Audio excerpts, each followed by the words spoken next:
So this is, I don't even know what episode we are on at this point, but this is another episode of the third shift, talking the hottest things in music, Yes, sir. everything else. The best co-host, Malik Allen is what he's called. The man who's slowly but surely moving his way up the YouTube world. Man, I saw your numbers earlier, and I was Man, YouTube. So listen, I've gone on and off on YouTube for, I'd probably say a good amount of like high school.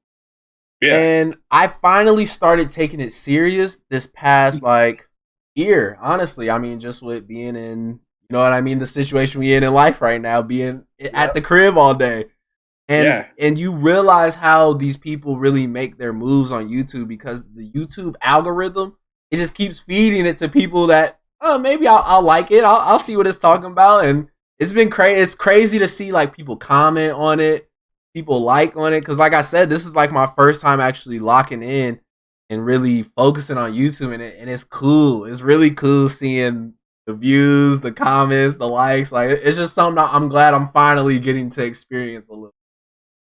yeah, and it's cool too because I feel like for you, you're in so many different things to where you're gonna attract so many different people to your like Instagram page. Yeah. They see that, they click it. So I mean, you might not post a bunch of YouTube videos, Yep. but you have ways of attracting people to what you've already done. And I think that's pretty awesome how I look at your page and I see that. I'm like, you might not post a bunch of videos, but you know how to get people to your page. Yeah, and it's funny too because when I first started focusing on like Malik Allen, it was I just didn't want to get boxed in.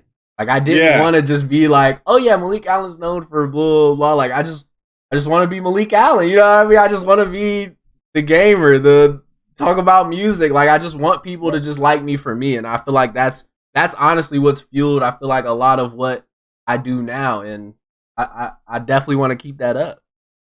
Yeah, bro. And it's funny because we were talking about, building fan bases and all that.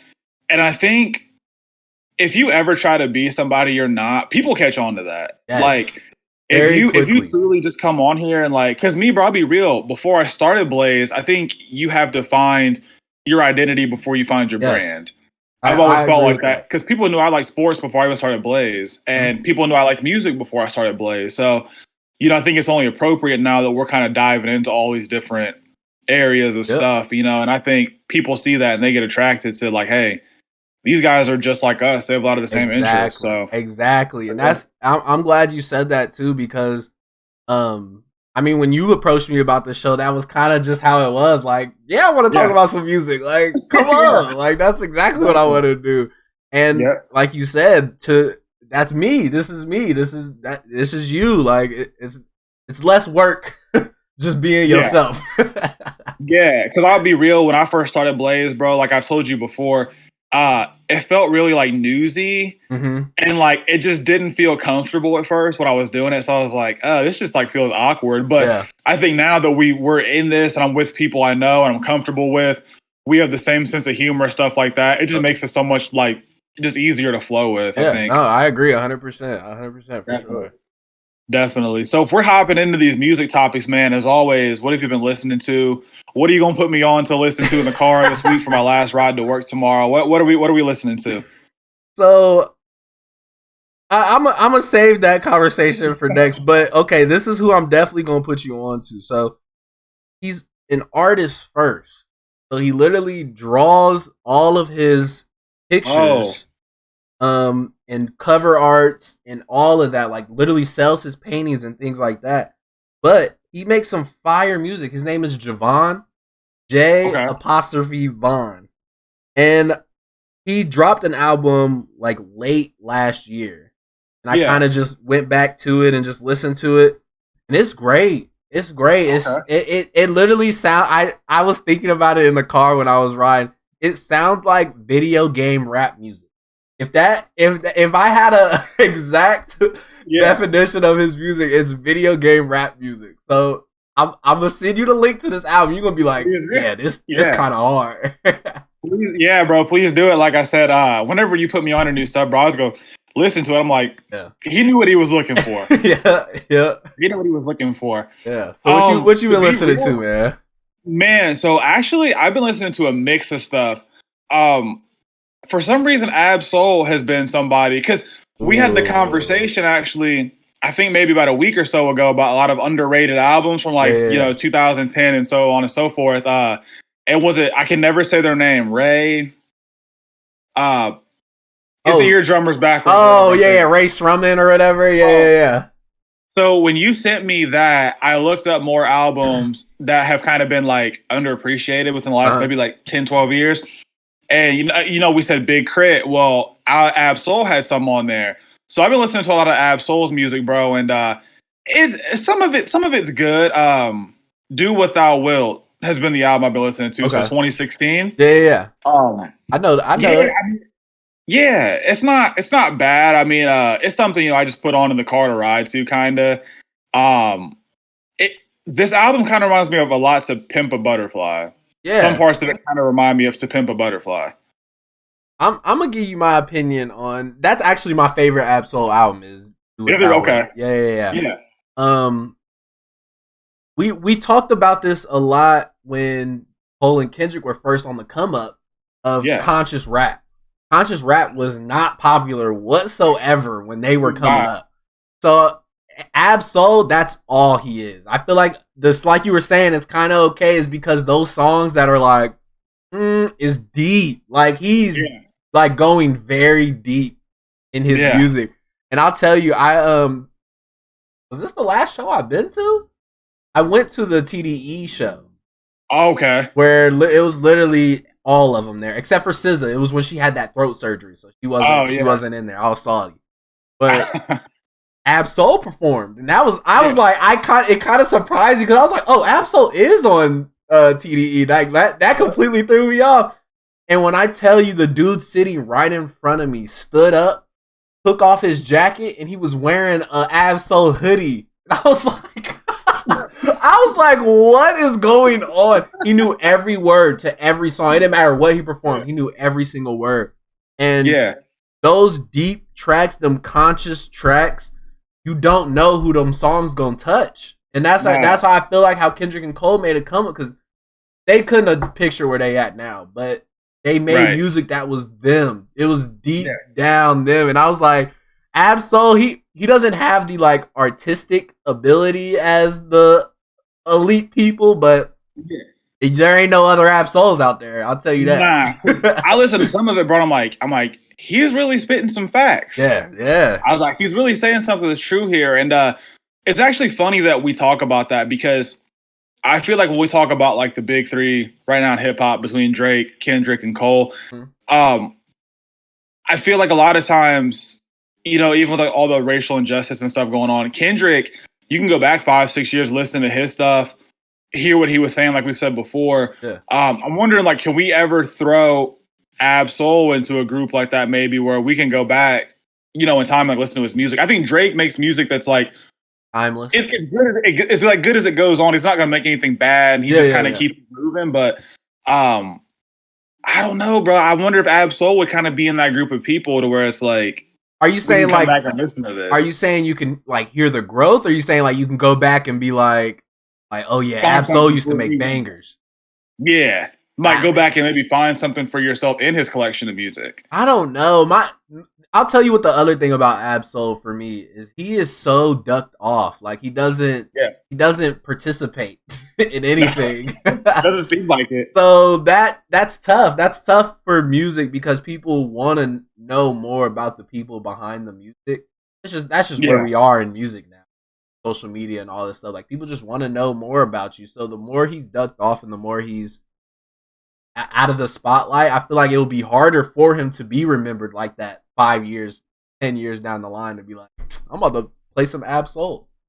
Because like I said, bro, this album's 2016, and like the other day was the first time I've really like actually listened to it. I've skipped through tracks before. I've seen tracks come up on like playlists and stuff on Apple, but this is like the first time, and like I said, it's been 5 years since it's been out, and this is the first time I really like listened to it. So hey, we'll see. We'll definitely see, because I think all them TDE dudes have solidified themselves in the history of rap music. Like we will have to talk about TDE when we talk about 2010s hip hop. So hey, if he will most likely be in that conversation. So I think you have to definitely put him in that. And so other than that, bro, moving on, lots of good music dropping tonight. I know the internet's about to blow up because it's damn J. Cole, man. I swear, the internet's about to like explode at midnight. I'm gonna be asleep. Man, I'm ready. I'm so ready, man, because I've been waiting on this. Like when he dropped them 2 singles, what was that, last summer? Literally this time last year, he dropped 2 singles, and I've been hyped since then. I've been ready, bro. I was gonna say I get so by your Instagram and Twitter, so you were ready to go because it was like as soon as he posted it, I saw you shared it. So I was like, Malik was all over this. Yes, I shared it probably like a minute after it was posted because I'm hyped for him. Did you watch his the documentary he dropped for it? I did, yeah. And he had a lot of insightful stuff on there, bro. But that's exactly what I expected. That's exactly what I expected from somebody in Cole's position. And I'll tell you a video that always touched me with Cole. Yeah. He was coming out of a studio or something, and his boy was just vlogging, like, you know how they do, like, work shift, you know what I mean? Just lay down some tracks with Cole, blah, blah, blah. And this lady come up, like, holding, like, her clothes, holding, like, bags. She was obviously, like, poor, homeless, something. She was impoverished. Yeah. And she walks up to Cole, like, you got anything to spare, blah, blah, blah. And Cole was like he gave her like $100 or something like that. Jeez. And he was just like, do you know who I am? Like literally asking her like straight, like, do you know who I am? And she's like, you the person that just helped me. And Cole like broke down low key, like he couldn't believe it because he knew he was at a status of rich. But he knew people was still like struggling. And he like, I feel like at that point he was like, dang, like this is where I came from. Like this used to be somebody I knew very closely. Yeah. You know what I'm saying? I was actually talking to some of my friends earlier, bro, and we said it's just funny when you look at the amount of success J. Cole has like an artist, but you look at how he dresses and stuff still. And you look at last year like last year when like, you know, we have like the protests and stuff going on, like he's out there like with the people. So it's almost like, I think realistically, he's probably the only artist I can say in my lifetime, as far as like rap music goes, who like I would feel the most connected to. Like he seems the most like a real person out of anybody. You know, it's funny too. You know, the tweet that would always get me is they would be like, J. Cole make music for people walking to work. And I'm like, that's it. That's literally what we're saying. J. Cole makes music for everyday normal people because he's not trying to be nobody else. He's normal. Like at the end of the day, he's a normal person. You can walk up to him and say, what's up? Keep it pushing. I feel like somebody the other day, what did they say? J. Cole, he makes music, or he looks like he's going to ask you for your phone charger or something. I forgot what it was, but it was something along those lines. I was like, man, if that's not accurate. Did you see how he was dressed when he was doing the freestyle the other day? What beats was he freestyling over? He freestyled on an old beat that he did a freestyle on. Like it was basically like him leveling up his own freestyle. I'm like, Cole is ridiculous, man. Yeah, when I saw that, I said, man. I was like, but really though, man, I mean, and even like if this is his last album, I mean, his body of work so far, bro, is like crazy. He's good. It's like he's good. Because it was funny. I don't know. You said you did watch the doc, but you like see him in that little like apartment or that house in like New York, and he's like, oh yeah, like this is how I was living basically after I made like 2014 Forest Hills Drive. I was like, the way that album like.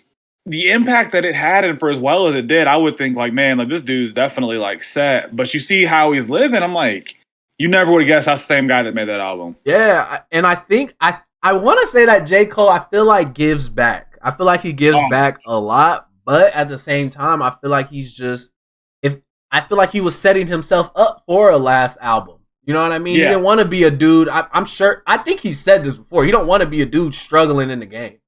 He's literally said that. Like, I don't want to be out here doing shows for songs I made in 2013, like, just to make money. Like, that's not Cole's persona. And I feel like that's a whole new persona that's going to be going over the rap game. Like, I want to retire. Like that, I want to retire from music. I don't think people have ever thought about that.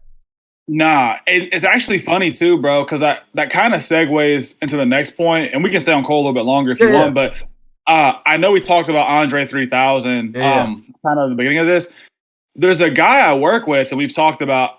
I talk about how 3 Stacks is one of my favorite rappers, and I think it's just because like he's not polluting rap music like a lot of these other guys. In fact, like I said, love Jay-Z. Jay-Z's one of my favorites, but I don't want any more Jay-Z albums. Right. I like Eminem's old stuff, but I don't want any more Eminem albums. Kanye, don't want any more of his albums. And like, I feel like 3 Stacks did his piece, and like he left rap music alone, and that's why, in my mind, like he's one of my favorite rappers. Yeah, that's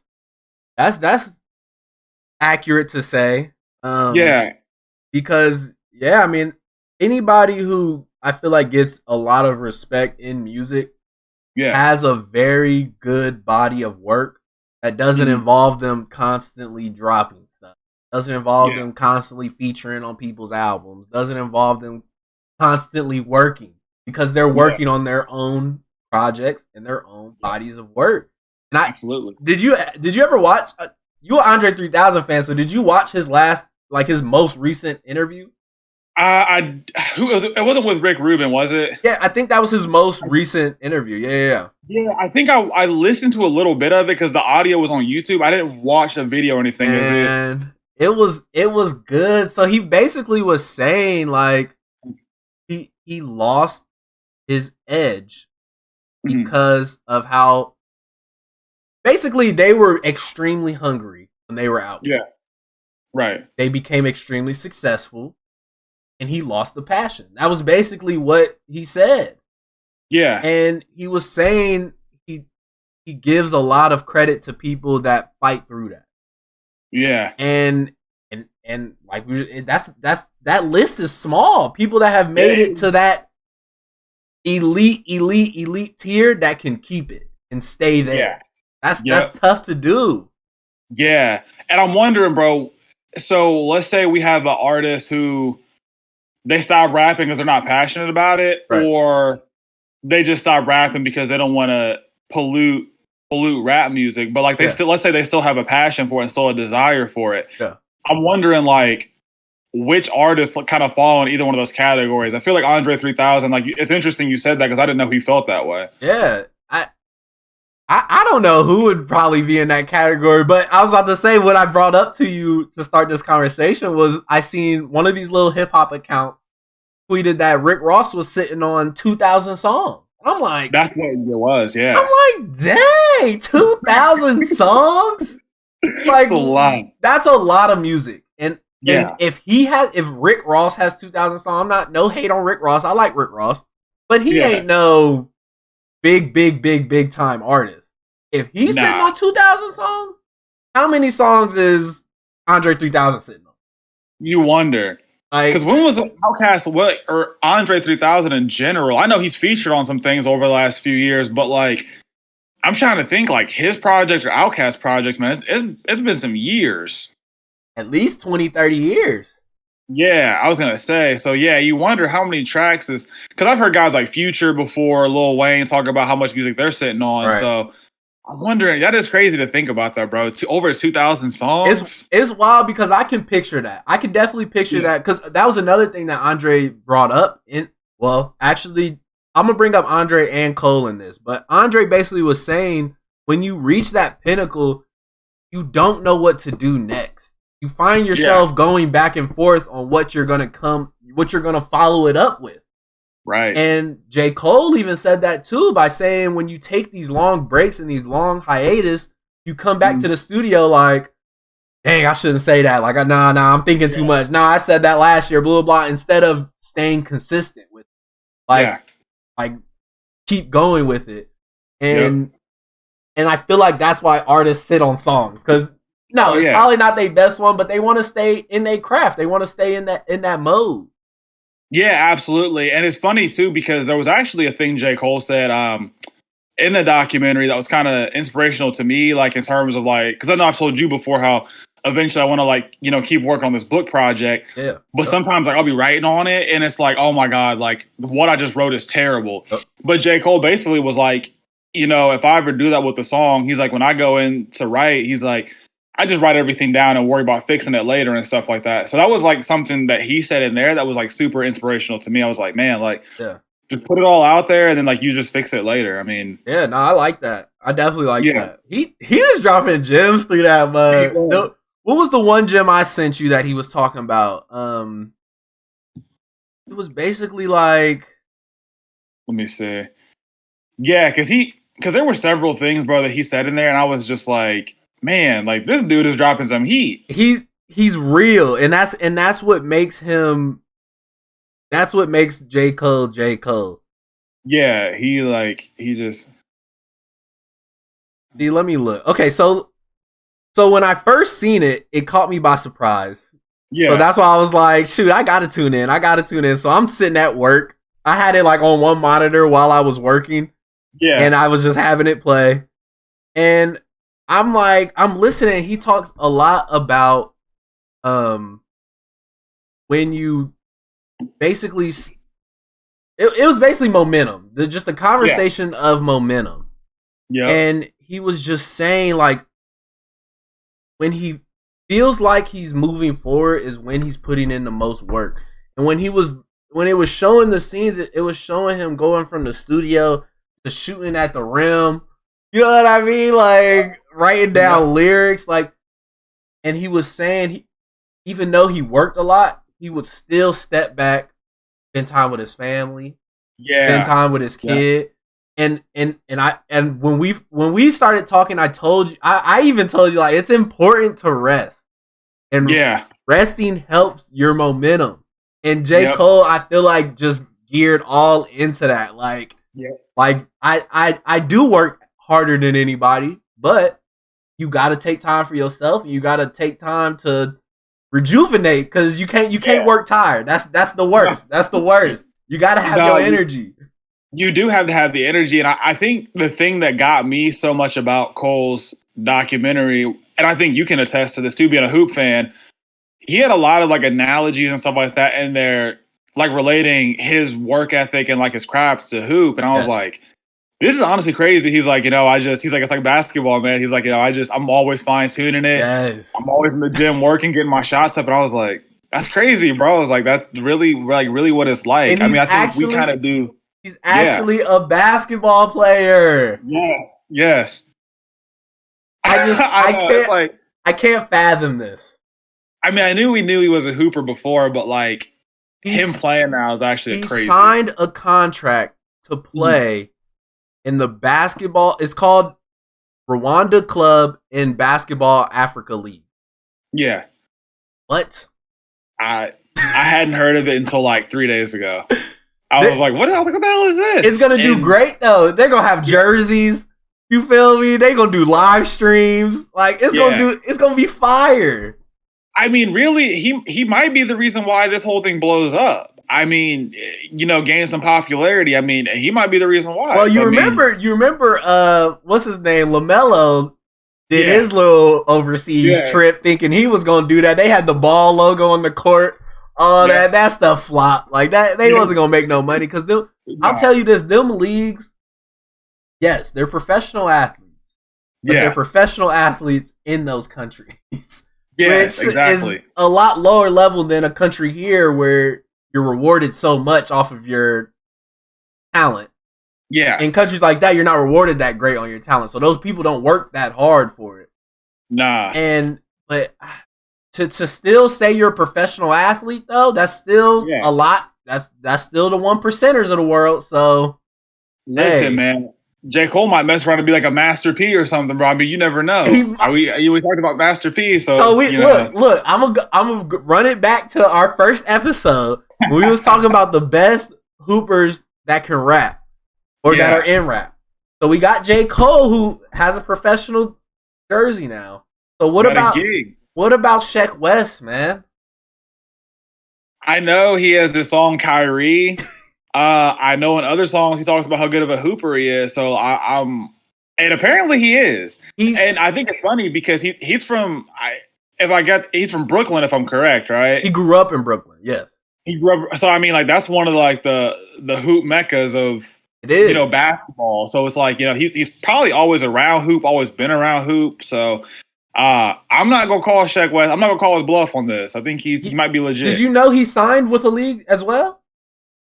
See, when you told me on here, that was the first I'd heard of it, but it didn't surprise me. Are you see, bro? He started literally. Him and Cole start around the same time. Oh, he's in the French basketball league. Literally has a signed professional contract to play basketball. That's lit, man. That's teed. And see, if anybody would have told me that Sheck West was gonna do it, because Sheck West doesn't really even drop music either anymore. I mean, he don't. Don't get me wrong, I like Sheck West, but man, if he just like goes to hooping now, I mean, I wouldn't be surprised. Right. I'm about to say, well, he started gearing towards like modeling and stuff like that, which I've seen a lot. Not a lot, but artists have definitely done that. As far as like if they're not dropping music, they finding other ways to make some money, and he started doing modeling for a little bit. But yeah, he was preaching that hoop stuff, and then got him a contract. I thought for the longest time he was just doing it for the music, but I was like, nah, he might be legit. He really might be like that. I don't know yet. I haven't seen him actually. We haven't seen J. Cole play in a professional setting yet either. But it's gonna be interesting too because I feel like J. Cole at least like has the size. Yep. And we kind of know like what he plays like, but like as far as Sheck West, I imagine he's probably like a little guy. I don't know. I feel like I don't know. Sheck West kind of looked tall though. Let me look.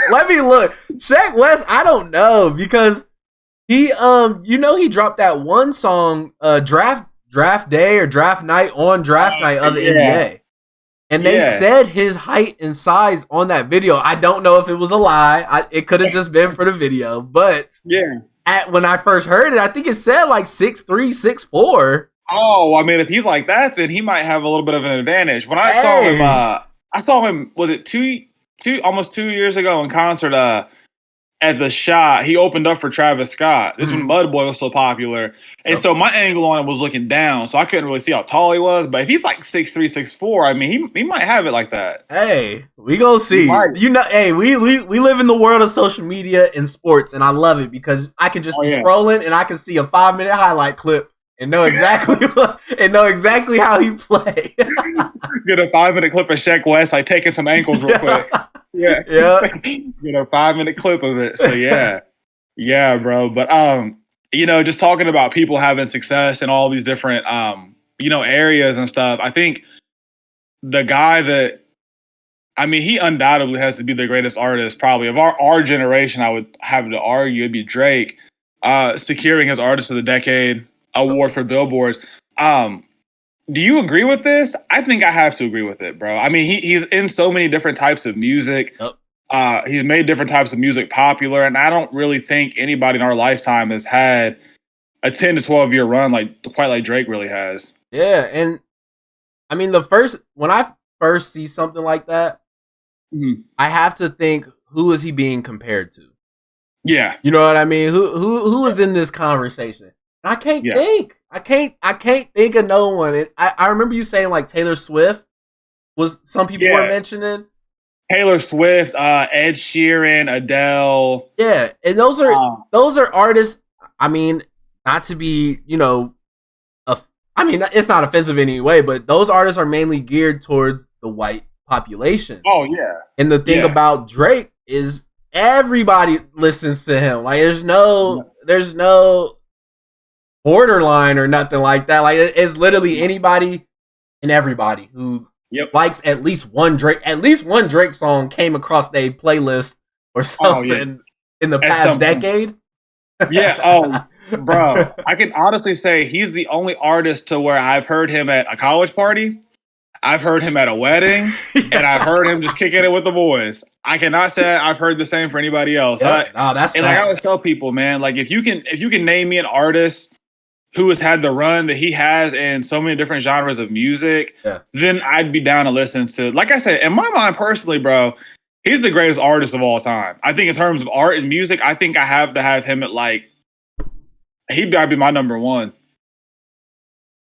Yeah, I mean, yeah, and this is why I would say he's probably Artist of the Decade, is because music is forever changing. Literally every single year, there's a new trend. Every single year, there's somebody else popping. He's done it for a very long time. And that list is already slim as it gets. Yeah. And then to slim it down to even more, to say, like you said, you hear a song in the grocery store. You hear his song with your boys. You hear his song at a college party. Like that. Yeah. That's crazy. That's insane. It's wild, bro. And it's so funny because I just think back to the times of when I would see this dude doing his like freestyles on his BlackBerry. Ooh. And he'd always talk about his BlackBerry, like on his old songs. And now I look at him, I'm like, bro, like to go from like a BlackBerry, and you were running stuff. I think he was still behind Lil Wayne a little bit then, but he was still like right there. But like you're reading your rhymes off a BlackBerry. So now, I mean, every time something comes out, you're breaking the record in streams, Billboard. Like I'm like you said, it's forever changing. And I think the way technology's changed, the way distribution of music and stuff has changed, like. He's been the dude, like he keep evolving. It was funny. I just randomly thought about when you was talking about the BlackBerry stuff. Right. Drake used to look like a dweeb, like majority of his career, like literally, like all them Young Money days. Like he looked like the odd one out, but he out rapped every person in the room every time. Everybody. And that used to always trip me out because I used to just see him like, no way that's Drake. Yeah. Like, no way that's Drake. Hey, he proved me wrong. So I'll actually tell you, bro, I was at a South High School basketball game. And this is probably like when I was in middle school. And that was the first time I heard I'm Going In. And that was the first Drake song I ever heard. And I always thought Wayne's verse was the best in that song, but I heard Drake's. So I was like, okay. And then I saw what he finally looked like. I'm like, there's no way that's the dude that rapped that verse Going In. Man, like, no. Drake, after I seen that, I was like, Drake is a scientist. Like, he is a chemist. He be studying his bars. I don't know about now. You feel me? He had the little ghostwriting stuff. It's probably about 50 dudes in the studio now. But I do know BlackBerry Drake and all that, to make it to where he was at, Drake was on that phone like, nah, I can come harder than that. Like, hold on. Let me put it again. Let me put that verse again. Blah, blah. And then he had Lil Wayne to cross-reference it. How many bars you think he rapped in front of Wayne, and Wayne was like, do it again. Do it over. Scrap it. He's like acting like he's his dad, probably. Yeah. He's like, nah, just go ahead and do it again. Right. Do it one more time. But that made Drake to where he is now. I feel like Drake probably give Wayne a lot of credit because Wayne was there. Wayne killing the rap game. And I love the fact too that like Lil Wayne kind of like I think I've mentioned before, he let them be who they are. Oh yeah. The people that he brought into Young Money, it was never like, you know, Drake surpassed him and it was like, oh, like I hate this dude for passing me up. Like how dare him. It was like he let them like be all they could be. Yeah. And I always had like a lot of respect for Lil Wayne. You know, just as an artist being able to do that. Yeah. Nicki too. I mean, obviously Nicki is not the level Drake is, but true. She's had a very I'm about to say she's had a crazy successful career as well. Yeah, she has. And you know, like I said, if it wasn't for Lil Wayne, man, I mean, we wouldn't have any of these people. So I think definitely like, you know, thanks is in order to him. So we do have to talk about this, bro, because I think we talked over text about it. What's up?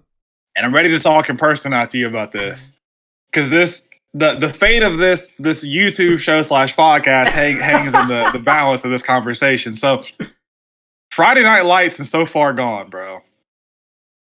Okay. We talked about this in the group message. So you said So Far Gone was corny, which looking back on it compared to Drake's other projects, I think it kind of is.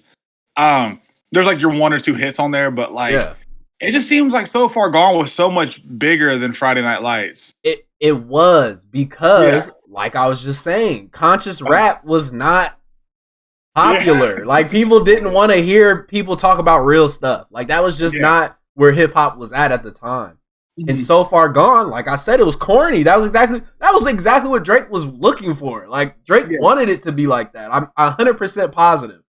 And what did it do? That was the start of his career. So that's why I feel like Cole has been Cole from day one, and I feel like that Friday Night Lights, man, that it was just so many songs on there. Like I'll tell you, when I first got introduced to conscious rap, it was Common.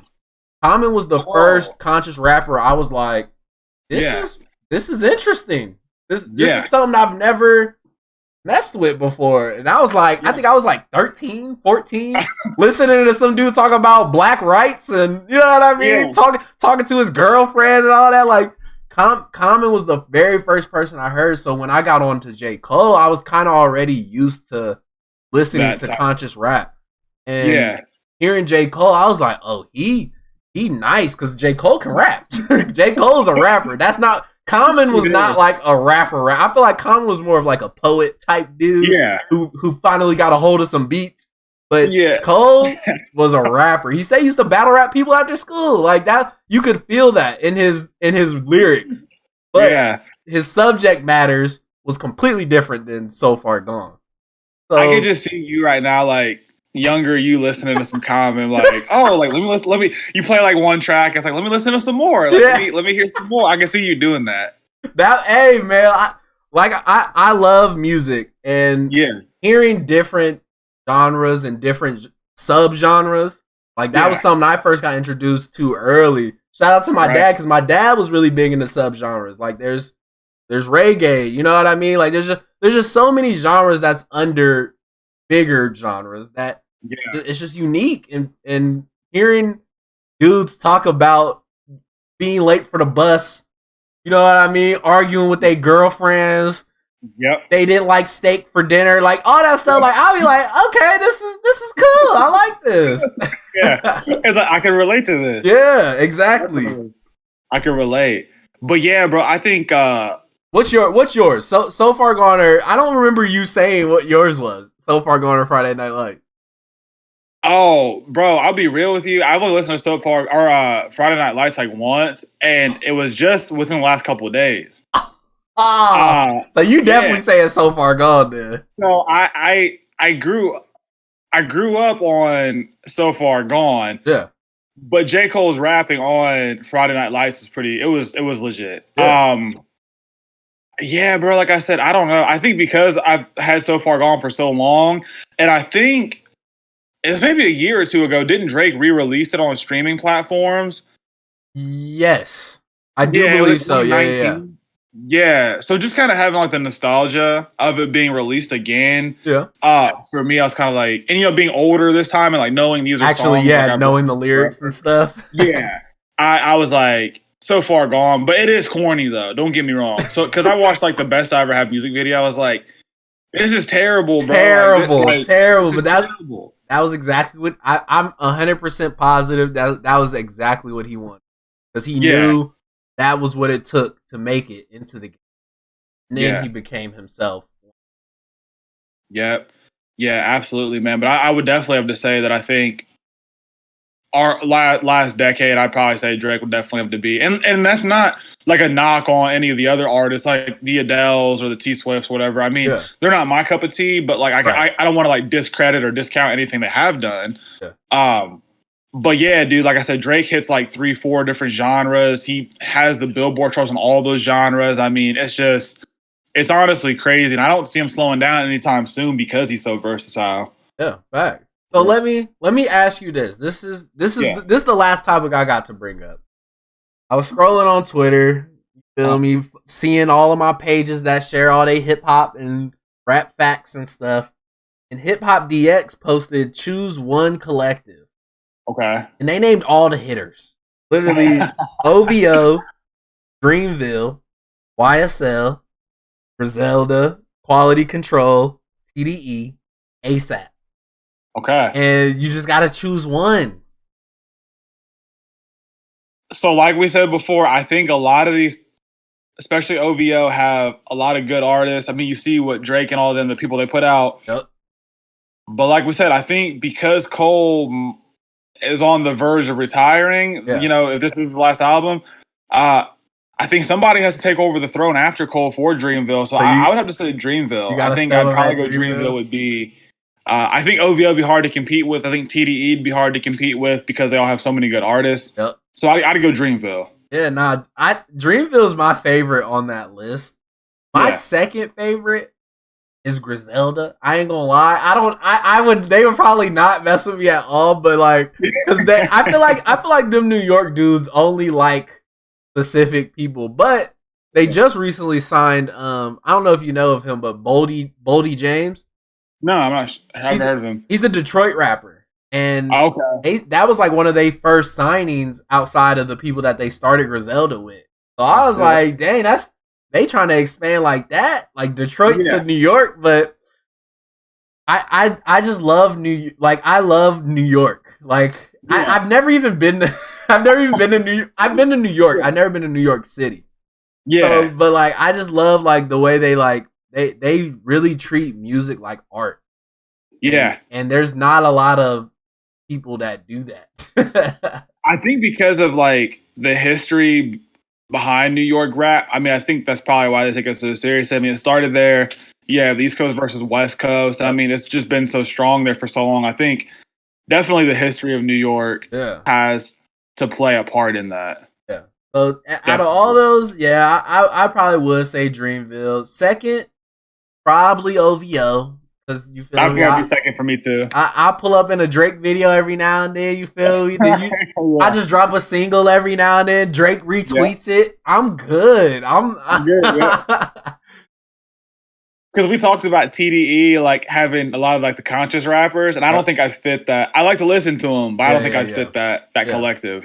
Yeah, I agree. TDE is a tough one. I mean, they have. I feel like TDE is mainly who we all know: Kendrick, Schoolboy, J Rock, Absol, and SZA.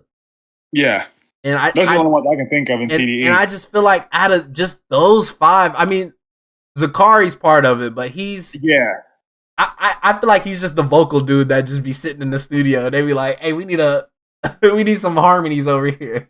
I only know him from a lot of the Black Panther songs. Yeah, nah, he be chilling, but I ain't gonna lie, his Instagram is lit. Is it really? He literally lives the life like I was just saying. Like, say I was on OVO, I'm posted up in an OVO video. I'm dropping a single every now and then, but I'm cooling because I'm hanging with everybody I need to hang with. Like, that's literally him. You're just the guy in the back just kicking it. Exactly. Absolutely. Well, yeah, bro, I think that's gonna be all the topics for today. Am I right or? Oh, you good? And just to add, this is episode 8. This is episode 8. I was trying to figure out where we were in this whole thing. It's crazy. This is lit. It's moving. I mean, we have this. We have Hollywood Heat. I mean, what more do we need to do? Hey, man, I'm definitely excited for the future, man. I feel like we should definitely plot on bringing on a guest for the next one. Hey, listen, all we got to do is hit them up on the gram, Twitter, wherever else we find them. I mean, there's a lot of good up and coming artists out there, man. So I think we could definitely. The guest episodes have been fun. They have. Those. So I think we have a lot for the future. Yep. For sure. All right. Well, this is episode 8 of the Third Shift. Cantley Elliott, Malik Allen, the man. On social media, always leveling up. Always good to be on here with him. So I appreciate you, bro, as always. You too, man. Get out of here, sir. Man. Yep, and we'll see you guys next time on the Third Shift.